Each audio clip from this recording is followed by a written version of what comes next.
Hey guys, Corel Cooper here with OnTheBlack.com. Today is Wednesday, August the 12th, 2009. And Mets fans, guess who's making their debut today as a Philadelphia Philly? That's right, our old pal Pedro Martinez will be starting for the Phillies today against the Chicago Cubs. I know some of you don't care that Pedro is a Philly, and others might care a whole lot that Pedro is a Philly. So just leave a comment and let me know your thoughts on Pedro starting today. And, on another note, this weekend, I was kind of thinking to myself, the Mets sure do let up a lot of runs against teams that are in the lower part in terms of runs scored. And to give you an idea of what I mean, I'm looking at the sortable stats here on MLB.com, and the San Diego Padres, who are 16th in the National League in runs scored, which is dead last, they're averaging a little over 3 runs a game this year. But against the Mets, in 7 games, they've scored 32 runs.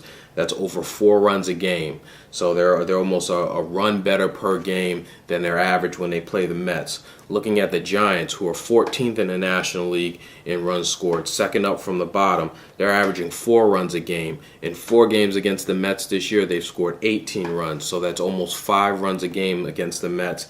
And then if you look at the Pirates, this is the most outstanding number, I think. The Pirates are 13th in the National League in runs scored. They're averaging about 4 runs a game. But against the Mets, in 7 games this year, the Pirates have scored 38 runs against the Mets.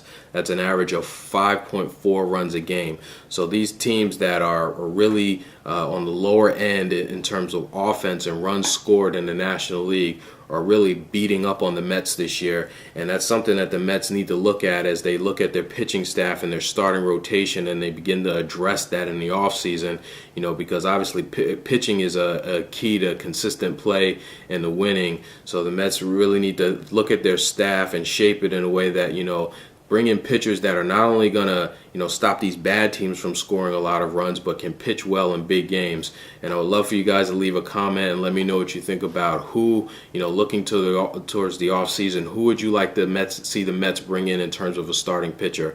So let me know what you think, and I'll talk to you soon.